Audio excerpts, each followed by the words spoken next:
एक नदी के किनारे उसी नदी से जुड़ा एक बड़ा जलाशय था।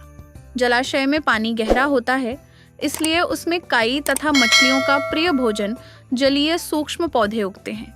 ऐसे स्थान मछलियों को बहुत रास आते हैं। उस जलाशय में भी नदी से बहुत सी मछलियां आकर रहती थीं। अंडे देने के लिए तो सभी मछलियां उस जलाशय में आती थीं। वह जलाशय लंबी घास व झाड़ियों द्वारा घिरा होने के कारण आसानी से नजर नहीं आता था। उसी में 3 मछलियों का झुंड रहता था। उनके स्वभाव भिन्न थे। अन्ना संकट आने के लक्षण मिलते ही संकट टालने का उपाय करने में विश्वास रखती थी। प्रत्यु कहती थी कि संकट आने पर ही उससे बचने का यत्न करो। यद्दी का सोचना था कि संकट को टालने या उससे बचने की बात बेकार है, करने कराने से कुछ नहीं होता, जो किस्मत में लिखा है वह होकर रहेगा। एक दिन शाम को मछुआरे नदी में मछलियां पकड़कर घर जा रहे थे। बहुत कम मछलियां उनके जालों में फंसी थीं, अतः उनके चेहरे उदास थे। तभी उन्हें झादियों के ऊपर मछलीखोर पक्षियों का झुंड जाता दिखाई दिया। सबकी चोंच में मछलियां दबी थीं। वे चौंके। एक ने अनुमान लगाया, दोस्तों, लगता है झाड़ियों के पीछे नदी से जुड़ा जलाशय है, जहां इतनी सारी मछलियां पल रही हैं। मछुआरे पुलकित होकर झाड़ियों में से होकर जलाशय के तट पर आ निकले और ललचाई नजर से मछलियों को देखने लगे। एक मछुआरा बोला, आहा, इस जलाशय में तो मछलियां भरी पड्डी हैं। आज तक हमें इसका पता ही नहीं लगा। यहाँ हमें ढेर सारी मछलियां मिलेंगी। दूसरा बोला। तीसरे ने कहा, आज तो शाम गिरने वाली है, कल सुबह ही आकर यहाँ जाल डालेंगे। इस प्रकार मछुआरे दूसरे दिन का कार्यक्रम तय करके चले गए। तीनों मछलियों ने मछुआरे की बात सुन ली थी। अन्ना मछली ने कहा, साथियों, तुमने मछुआरे की बात सुन ली। अब हमारा यहाँ रहना खतरे से खाली नहीं है। खतरे की सूचना हमें मिल गई है। समय रहते अपनी जान बचाने का उपाय करना चाहिए। मैं तो अभी ही इस जलाशय को छोड़कर नहर के रास्ते नदी में जा रही हूँ।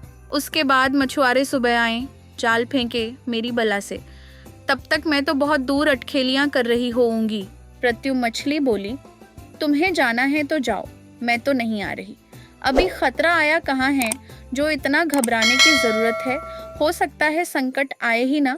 उन मछुआरों का यहाँ आने का कार्यक्रम रद्द हो सकता है रात को उनके जाल चूहे कुतर जाएं, हो सकता है उनकी बस्ती में आग लग जाए, भूचाल आकर उनके गांव को नष्ट कर सकता है, या रात को मूसलाधार वर्षा आ सकती है और बाढ़ में उनका गांव बह सकता है।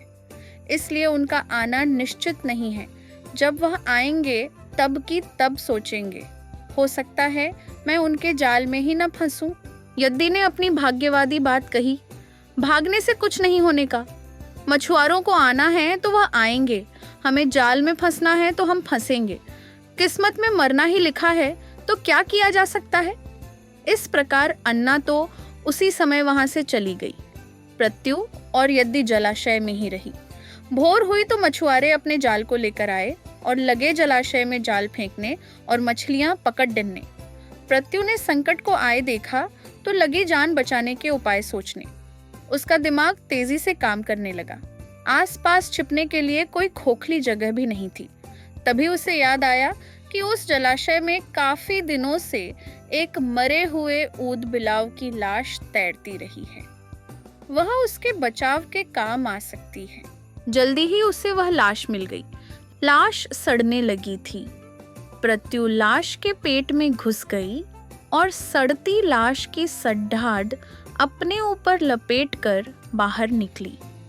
कुछ ही देर में मछुआरे के जाल में प्रत्यु फंस गई। मछुआरे ने अपना जाल खींचा और मछलियों को किनारे पर जाल से उलट दिया।